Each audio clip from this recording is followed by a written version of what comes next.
भारतीय जनता पार्टीच्या नेतृत्वातील केंद्र सरकारला देशाचे कंठर पंतप्रधान माननीय श्री नरेंद्रभाई मोदी यांच्या नेतृत्वात 12 वर्षे पूर्ण झाल्याबद्दल केंद्रीय भारतीय जनता पार्टी आणि महाराष्ट्र प्रदेश भारतीय जनता पार्टीच्या सूचनेनुसार आपण सगळेजण पाहत असाल की संपूर्ण देशभर आणि महाराष्ट्रभर त्या जिल्ह्यामध्ये भारतीय जनता पार्टीच्या वतीनं लोकप्रतिनिधींना जिल्ह्याच्या प्रेससोबत एक प्रेस मीट म्हणजे पत्रकार परिषद करण्याच्या सूचना आहेत आणि या पत्रकार परिषदेच्या माध्यमातून केंद्र आणि राज्य भारतीय जनता पार्टीच्या सूचनेनुसार त्यांनी मागच्या 12 वर्षांमध्ये माननीय श्री नरेंद्रभाई मोदी यांच्या नेतृत्वातील सरकारने या देशातील जनतेसाठी मांडलेले वेगवेगळे विषय, वेगवेगळे रचनात्मक कार्य, वेगवेगळ्या योजना आणि त्याचा नागरिकांना या देशातल्या जनसामान्याला झालेला लाभ या विषयाची माहिती देण्यासाठीची प्रदेशाच्या सूचनेनुसारची आजची ही प्रेस आहे। या प्रेससाठी भारतीय जनता पार्टी महाराष्ट्र प्रदेशकडून माननीय आमदार श्री राणा जगजितसिंह पाटील साहेब यांना या पत्रकार परिषदेसाठी आपण ही पत्रकार परिषद घ्यावी म्हणून प्रदेशाने सुचवलेला आहे। मी माननीय श्री राणादादांना विनंती करतो की आपण नरेंद्रभाई मोदी सरकारची 12 वर्षे, भारतीय जनता पार्टीच्या नेतृत्वातील सरकारची 12 वर्षे, विश्वास, विकास व जनकल्याण या विषयावर आपण ही पत्रकार परिषद घ्यावी। आपल्या सर्वांचं आणि पावसाचं स्वागत आहे। तुम्ही येताना पाऊस घेऊन आला, पण थोडीशी कंजूशी दिसते अजून। आताच दत्ताभाऊंनी सांगितल्याप्रमाणे आदरणीय नरेंद्र मोदी साहेबांना 12 वर्षापेक्षा जास्त कालावधी आता पंतप्रधान म्हणून झालेला आहे। लॉंगेस्ट सर्विंग प्राईम मिनिस्टर म्हणून आपल्या देशामध्ये त्यांना जनतेची सेवा करण्याची संधी मिळालेली आहे आणि या परिस्थितीमध्ये आपल्याला सुरुवातीलाच सांगताना आनंद वाटतो की मॉर्निंग कन्सल्ट नावाची जी संस्था आहे त्याच्या माध्यमातून जगातल्या नेत्यांचा जो सर्वे करण्यात आला त्याच्यामध्ये 75% पसंती जी आहे ती आदरणीय मोदी साहेबांना मिळालेली आहे आणि स्वाभाविकपणे आपल्याला ही देखील कल्पना आहे की जवळजवळ 32 आंतरराष्ट्रीय सन्मान हे आदरणीय मोदी साहेबांना मिळालेले आहेत। मी सुरुवात या विषयाने यामुळे केली की त्यांनी केलेलं जे काम आहे देशामध्ये तर आपण बघितलंय, रोज पदोपदी आपण त्याचा अनुभव घेतोय। मग तो रस्ता ज्याचा आपण वापर करतोय, वीज जी आपल्याला अत्यावश्यक आहे, रेल्वेचं नेटवर्क आहे आणि खास करून DBT सारख्या योजना आहेत, त्याच्या माध्यमातून सर्वसामान्य जनतेपर्यंत आदरणीय मोदी साहेबांनी केलेलं काम जे आहे, कामात आणलेली सुलभता जी आहे ही आपल्याला सर्वांना अनुभवायला मिळते।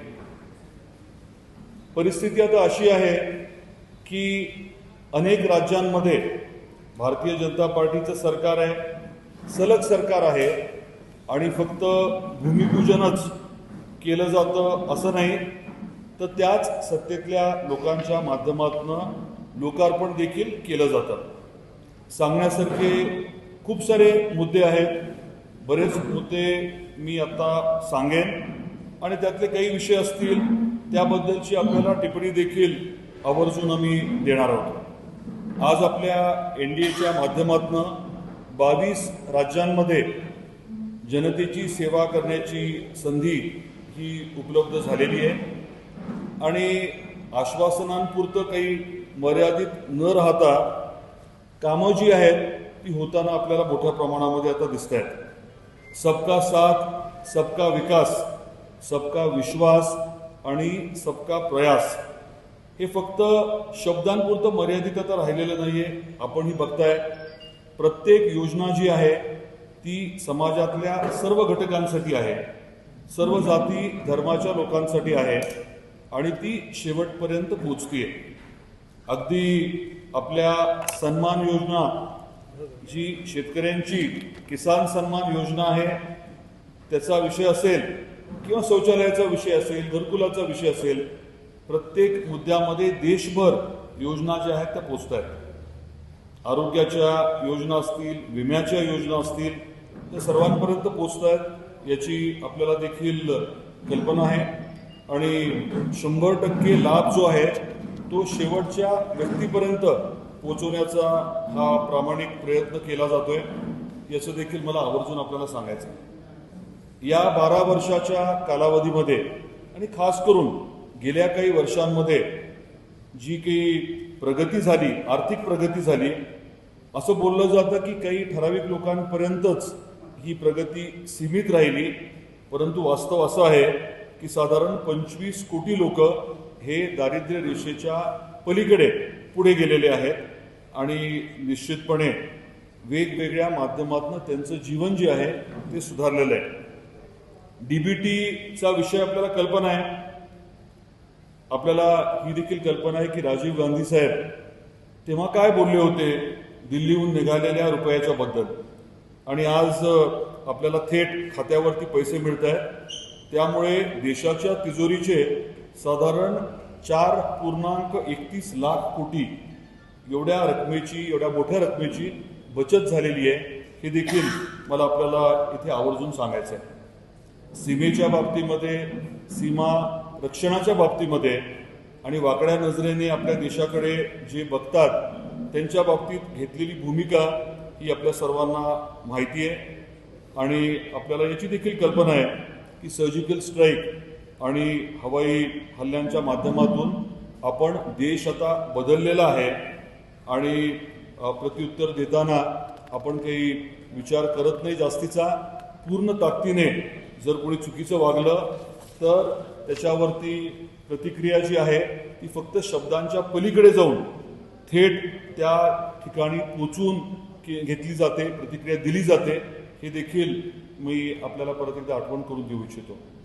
पश्चिम बंगालमध्ये जे चालू होतं तिथे कटमनीवाला प्रकार, प्रचंड भ्रष्टाचार जो होता, दहशत जी होती ती देखील आता मिटलेली आहे. आणि पश्चिम बंगाल, आपल्याला कल्पना असेल की कलकत्ता म्हणजे आत्ताचं कोलकाता हे जे आहे हे ब्रिटिश ईस्ट इंडिया कंपनीचं हेडक्वार्टर होतं. एक वेगळं वैभव हे कलकत्त्याला आणि वेस्ट बेंगॉलला होतं. ते वैभव त्या भागात परत एकदा आर्थिक वैभव आणून देण्याची प्रक्रिया आता सुरू झालेली आहे.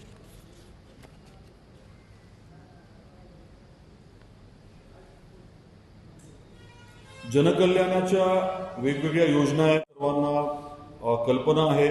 कोविडच्या काळामध्ये जे कणखर आपल्या नेत्यांनी केलेलं काम जे आहे त्यांनी आपल्या शास्त्रज्ञांना जो विश्वास दिला आणि जे लागेल ते, जे वाटेल ते उपलब्ध करून दिलं याची परत एकदा मी आपल्याला आठवण करून देतो. आणि त्या कालावधीमध्ये, त्या कठीण परिस्थितीमध्ये आपण या सरकारच्या माध्यमातून बघितलं की फक्त वेगवेगळ्या किट्स आणि वॅक्सिनच्या पलीकडे जाऊन त्या कालावधीमध्ये 81 कोटी नागरिकांना मोफत धान्य, रेशन पुरवण्याची जी प्रक्रिया आहे ती सुरू करण्यात आली. अजूनही ती चालू आहे. आणि त्यामुळे आपल्या देशामध्ये कोणी भुकेजलेला म्हणजे काय अन्न न खाता झोपला अशी परिस्थिती देशभरात कुठेच उरलेली नाहीये. हे देखील मला आपल्याला आवर्जून सांगायचं होतं. आयुष्यमान भारतचे 60 कोटीपेक्षा जास्त आरोग्य कार्ड जारी करण्यात आलेले आहेत.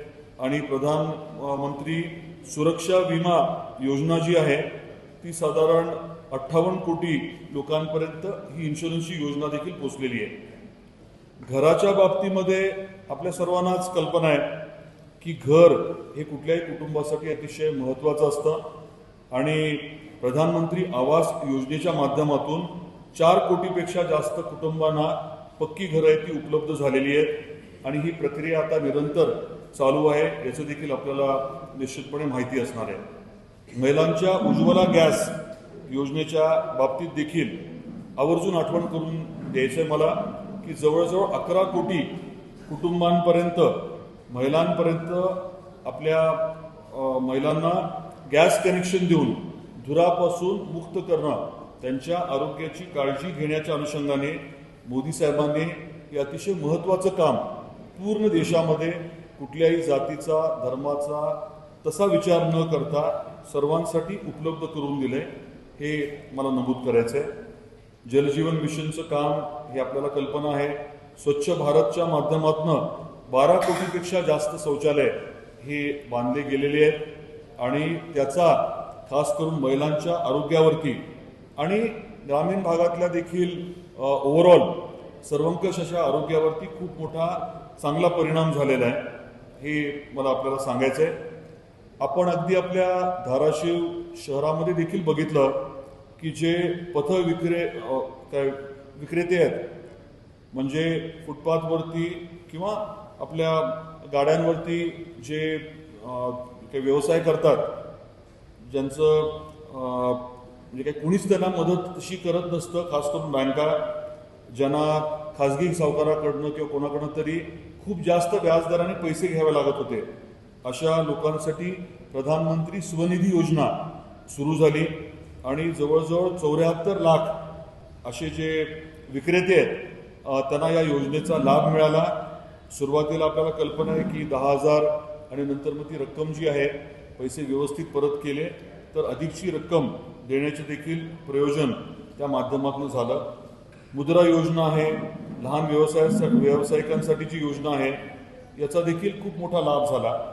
आणि आपली पंतप्रधान विश्वकर्म योजना जी आहे त्याच्या माध्यमातून 30 लाखापेक्षा जास्त लोकांना जो आहे तो फायदा झालेला आहे.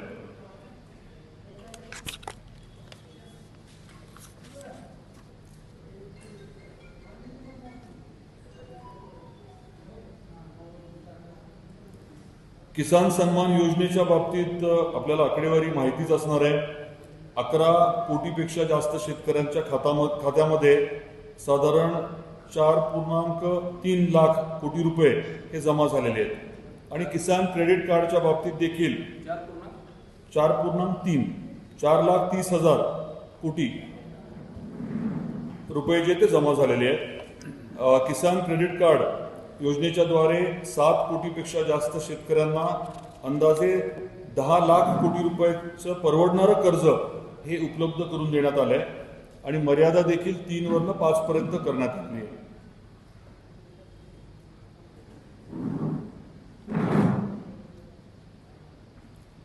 लखपती दीदी योजना हे नाव तर आपण ऐकलेलं आहे आणि त्याचा फायदा जो आहे तो 3 कोटीपेक्षा जास्त महिलांना देशभरामध्ये पोहोचलेला आहे.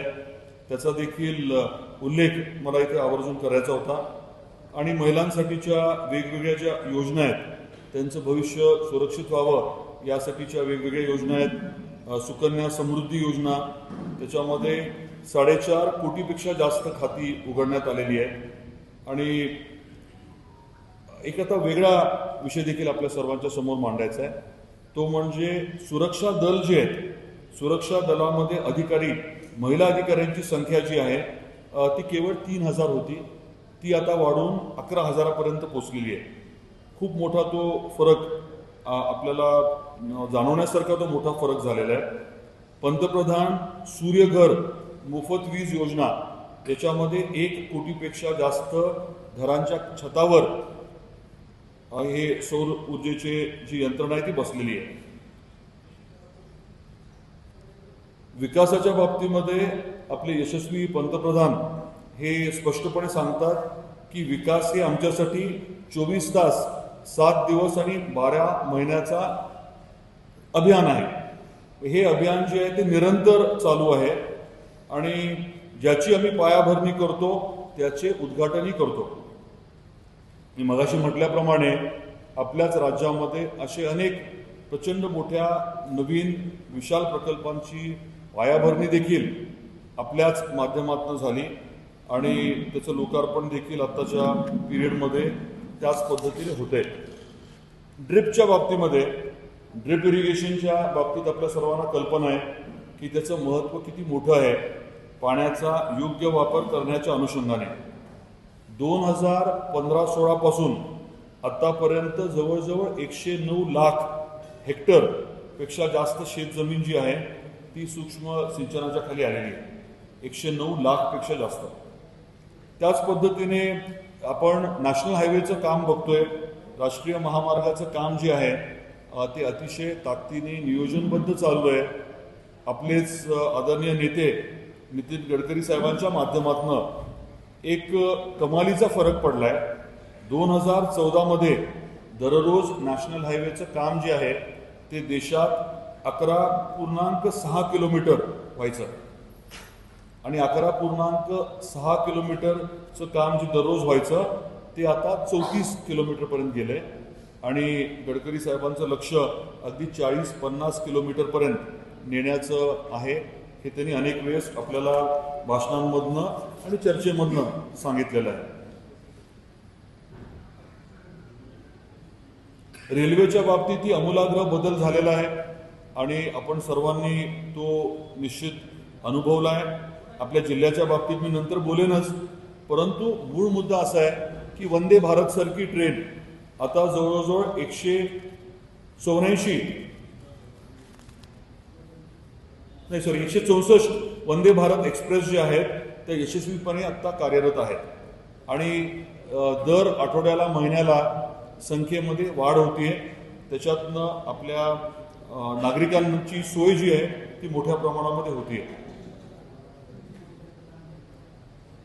आपल्या स्वातंत्र्याच्या नंतर 2014 पर्यंत 74 फक्त विमानतळ होती आणि गेल्या या 12 वर्षामध्ये 90 विमानतळ अधिकची कार्यान्वित करण्यात आलेली आहे आणि याच्या पलीकडे जाऊन नवीन विमानतळाच्या बाबतीमध्ये काम सुरू झाले होते आणि त्याचा रेलेव्हन्स अगदी आपल्या जिल्ह्यासाठी देखील आहे. तेही मी आपल्याला पुढे आपल्याला सांगणार आहे. तसंच एम्सच्या बाबतीत all India institute of medical sciences हे नवीन जवळजवळ 23 सुरू करण्यात आलेले आहे.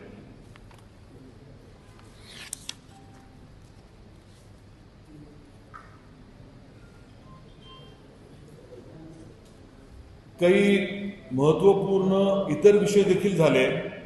आपल्याला कल्पना आहे की राजभवन हा नामोल्लेख न करता काय म्हणतो आपण लोकभवन म्हणतो. तसंच दिल्लीमध्ये जे राजपथ होतं त्याचं नाव जे आहे ते आता कर्तव्य पथ केलेलं आहे आणि अशा प्रकारच्या विषयाच्या माध्यमातून लोकांपर्यंत एक वेगळा संदेश देण्याचं काम देखील आवर्जून झालंय. इंडिया गेटच्या तिथे नेताजी सुभाषचंद्र बोस यांचा भव्य पुतळा जो आहे तो उभारण्यात आलेला आहे. याची आपल्याला कल्पना आहे. भारतरत्न डॉक्टर बाबासाहेब आंबेडकरांचं जीवनाशी संबंधित जे 5 प्रमुख स्थळं होते त्यांना पंचतीर्थ म्हणून विकसित करण्याचा निर्णय झालाय. ते काम जे आहे ते चालू आहे. तसंच आदिवासी समाजाचे महान नेते भगवान बिरसा मुंडा यांची जयंती जी आहे ते आदिवासी अभिमान दिन म्हणून घोषित करण्यात आलेली आहे. हे वेगवेगळ्या घटकांना योग्य तो न्याय देणं, एखादा विषय जर सुटून गेला असेल तर त्याच्या बाबतीत देखील योग्य ती कार्यवाही करणं हे या 12 वर्षामध्ये घडताना आपल्याला निश्चितपणे दिसलेलं आहे. Sardar Vallabhbhai पटेलांचा statue of unity आणि आपलं जे नवीन संसद भवन आहे आणि त्या परिसरातला जो काही विकासाचा आराखडा आहे जो आता इम्प्लिमेंट होतोय ते देखील आपण सर्वांनी बघितलेलं आहे. मुघल गार्डनचं नाव बदलून आता त्याला अमृत उद्यान हे नाव दिलंय. रेसकोर्स रोड त्याचं पण आता लोक कल्याण मार्ग. म्हणजे ही जी नावं जी ब्रिटिशकालीन होती किंवा वेगळ्या अर्थाने आपल्याला अयोग्य वाटत होती ते देखील बदलण्याचं महत्त्वाचं काम जे आहे ते या प्रक्रियेमध्ये झालंय. हे आपल्याला मला आवर्जून सांगायचं होतं. अंदमान निकोबारच्या बाबतीत कदाचित हा विषय आपल्याकडनं सुटून गेला असू शकेल. ते देखील जनतेपर्यंत जायला हवं की तिथे जे 21 बेट आहेत त्यांना आपले जे परमवीर चक्र विजेते आहेत त्यांचं नाव देण्याचा एक अतिशय वेगळा अभिनव आणि महत्त्वाचा उपक्रम आदरणीय मोदी साहेबांनी राबवला. पोर्ट ब्लेअरचं नाव देखील श्री विजयपुरम असं करण्यात आलेलं आहे आणि देशभक्तीची भावना जागृत करण्यासाठी अनेक वेगवेगळे विषय जे आहेत स्मारकांच्या माध्यमातून उभे करण्यात आलेले आहेत. आपल्याला आठवत असेल की जनता कर्फ्यू होतं, आपल्याला आठवत असेल की थाळी टाळी अभियान होतं, हर घर तिरंगा होतं, एक पेड़ माँ के नाम असे जे उपक्रम आहेत त्याच्यामध्ये पूर्ण देशातली 140 कोटी जनता सहभागी झाली. Fit India movement, vocal for local, परवा इंटरनॅशनल योगाचा विषय असेल, या सर्व बाबतीत देखील आपल्या सरकारने केलेलं काम हे जनतेने निश्चितपणे स्वीकारले आणि ताकदीने स्वीकारलेलं आहे. वसुदैव कुटुंबकम हा विषय जो आहे या बाबतीमध्ये मला इतकाच उल्लेख करायचा आहे की कोविडच्या काळामध्ये भारताने त्या कठीण काळामध्ये 99 देशांना औषधं पोचवली होती आणि जगाचा सर्वात विश्वासू मित्र म्हणून त्यांनी स्वतःला सिद्ध केलं होतं.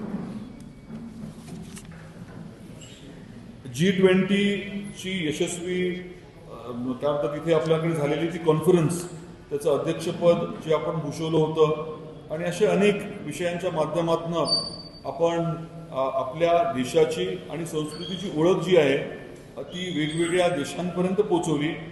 परवा जो आंतरराष्ट्रीय योग दिवस साजरा केला गेला तो 177 देशांमध्ये साजरा केला गेला.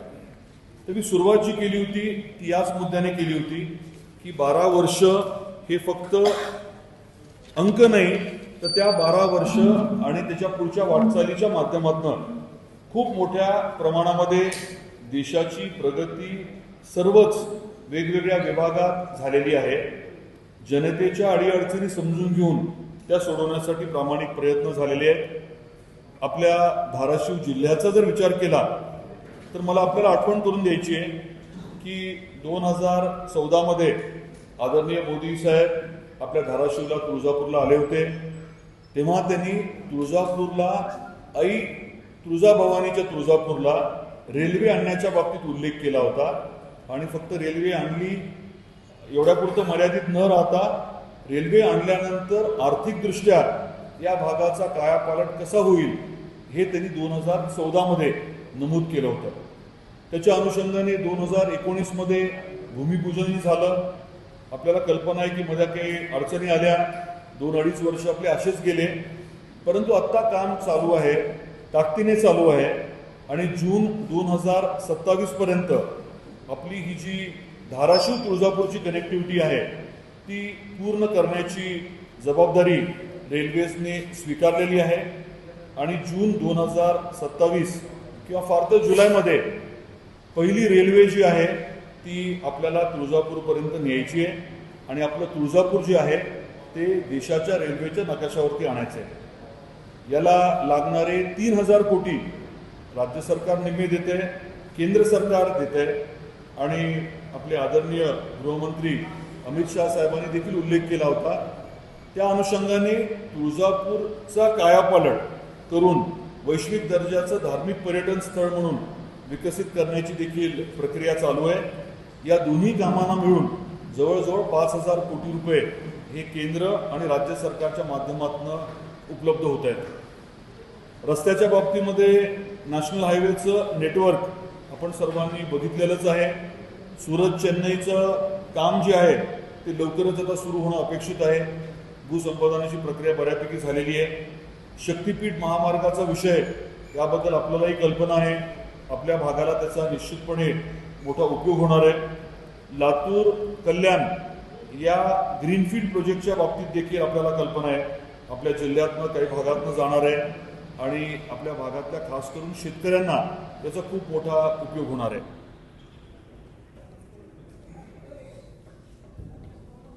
हे सगळे काहीच करायची गरज नाही. आपल्याला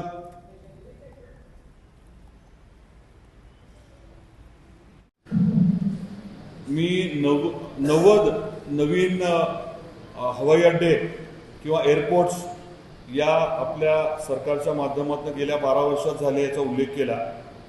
धाराशिवच्या बाबतीमध्ये देखील 2 नवीन विषय आपण हाताळायचं ठरवलं आहे. आपल्याला कल्पना आहे की MIDCच्या माध्यमातून आपण धाराशिवच्या एअरपोर्टची एअरस्ट्रिप चांगली केली होती, तिथे एव्हिएशन अकॅडमी सुरू केली होती. आता 1200 मीटरची एअरस्ट्रिप जरा कमी पडते, तिथे भूसंपादन करायचं आता म्हटलं तर कदाचित थोडा विरोध येऊ शकतो. त्यामुळे आपण UAVच्या बाबतीमध्ये तिथे निर्णय घेतला आहे.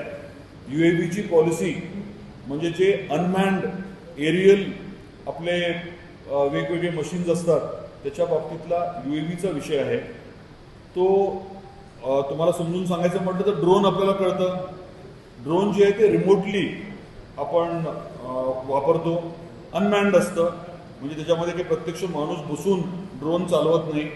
तसेच फिक्स्ड विंगचे छोटे विमानं असतात, ज्या विमानाला आपल्याला व्यक्ती आत बसवायची गरज पडत नाही. जमिनीवरती सुद्धा चालणारे, खास करून मिलिटरीमध्ये वापरले जातात असे अनमॅन्ड व्हेकल आपण बघत असतो. कदाचित तुम्ही रील्समध्ये बघितलं असेल. आणि तसंच अनमॅन्ड जे अंडर वॉटर जे आहे, पाण्यामध्ये जाणारे देखील अनमॅन्ड असे मशीन असतात.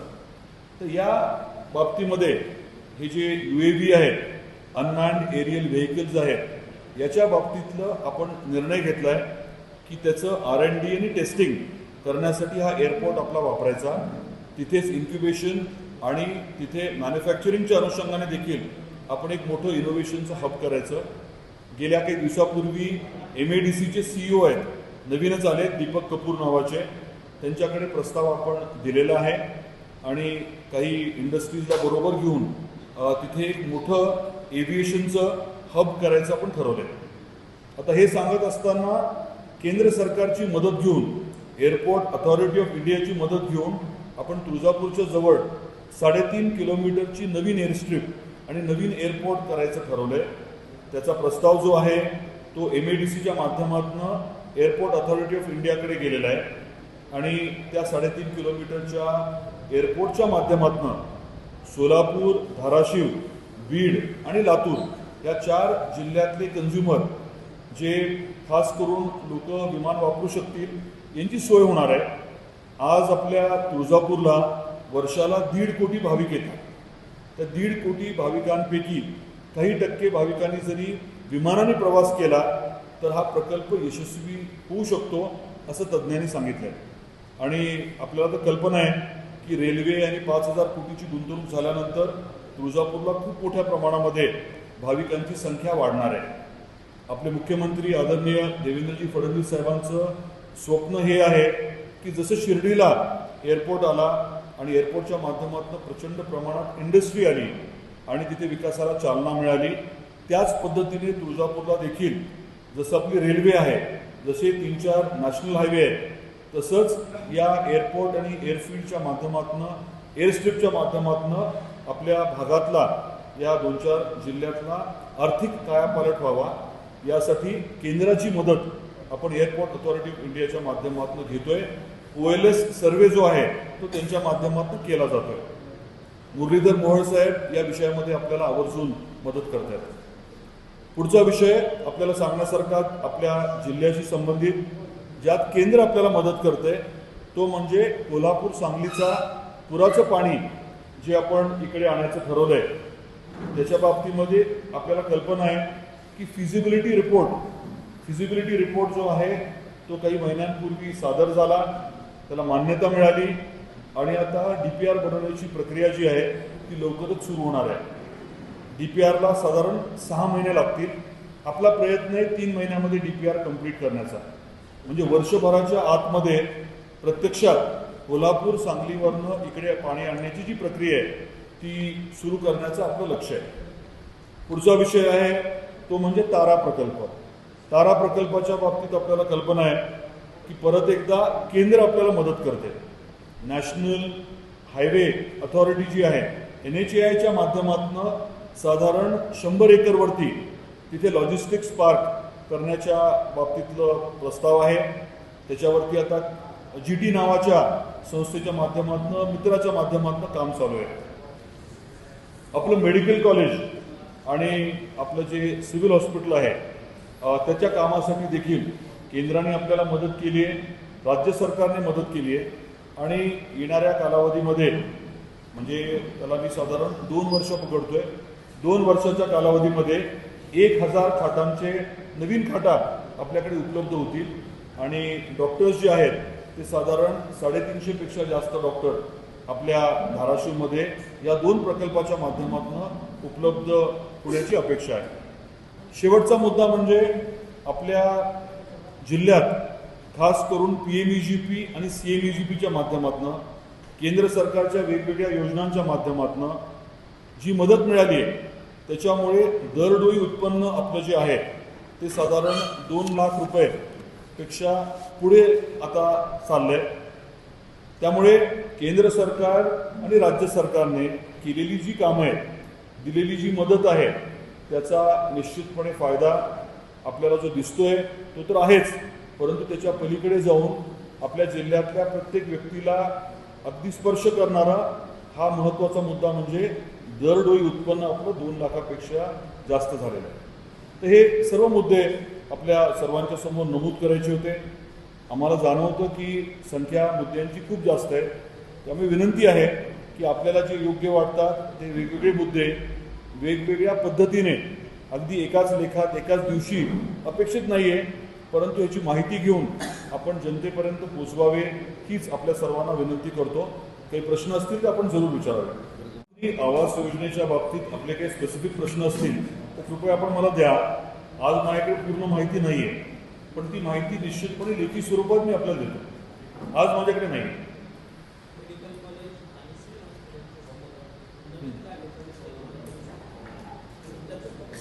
कसली नवीन जागा? नाही, मेडिकल कॉलेजची ठरलेली जागा आहे, आपल्या ITIची जागा आणि रस्त्याच्या पलीकडे जलसंपदाची जागा, असं साधारण 30 एकरचा कॅम्पस होतोय. ती जागा थोडीशी वाढवण्याचा माझा प्रयत्न आहे.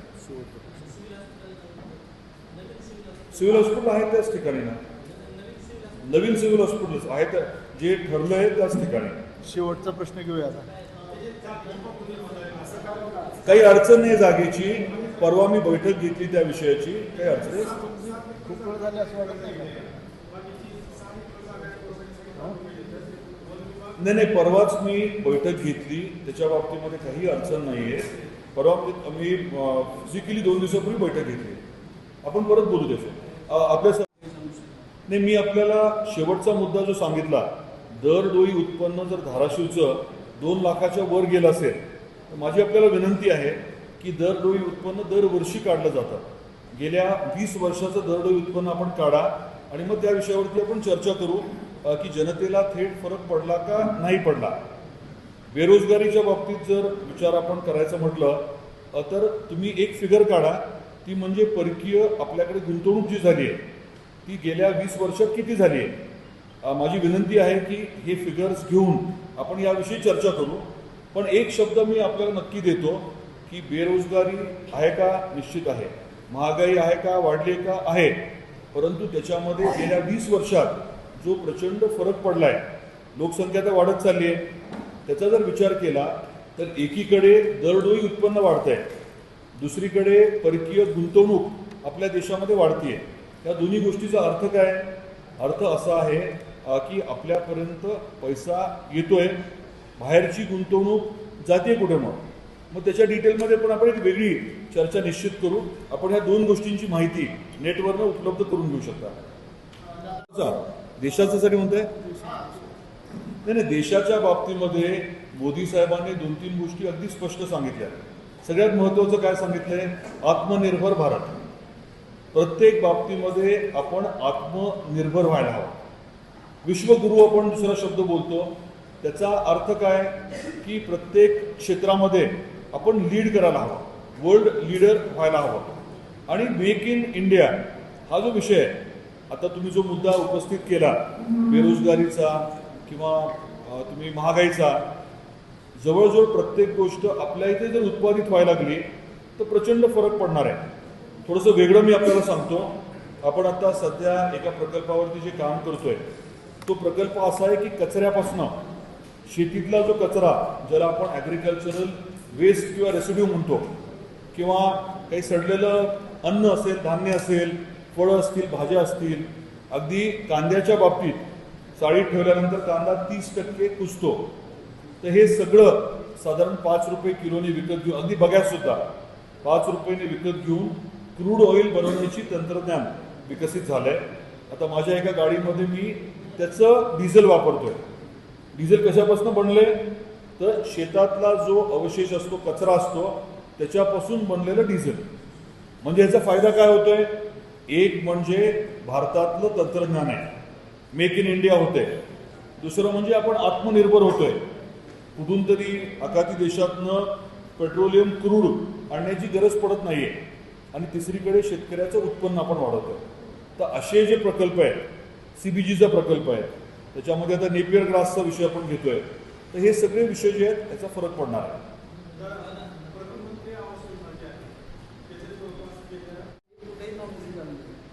नाही, शिक्षणाच्या बाबतीत मी तुम्हाला all India institute of medical सायन्सेसचं बोललो, परंतु साध्या साध्या गोष्टी आहेत. आपल्या जिल्ह्यामध्ये जर सांगायचं म्हटलं तर जो काही निधी शिक्षणासाठी येत असतो तो मेजरली केंद्राकडनं येत असतो.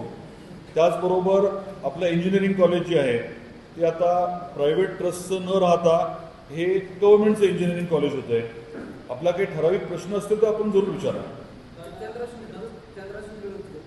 मणिपूरच्या बाबतीत तो काय सांगितलं मणिपूरच्या संदर्भात काय बोलणार केंद्रानं मणिपूरच्या संदर्भात जे आजपर्यंत होत आहे तर त्यावर काय उपाययोजना केली बोलणं नाही नाही, आजची प्रेस जी आहे ना, आजची प्रेस, आता मी नक्षलवाद जो आहे त्याच्या बाबतीत सुद्धा खूप ताकदीने मोदी साहेबांनी काम केलं. म्हणजे असे काही मुद्दे राहिलेले असतील. मणिपूरच्या बाबतीत आपण वेगळी प्रेस घेऊया. आजचा मुद्दा काय आहे की 12 वर्षामध्ये आपल्या देशातल्या जनतेला मदत करणारी जी कामं झाली, विकास कामं झाली, त्या बाबतीत मी आपल्याला जास्त माहिती दिली.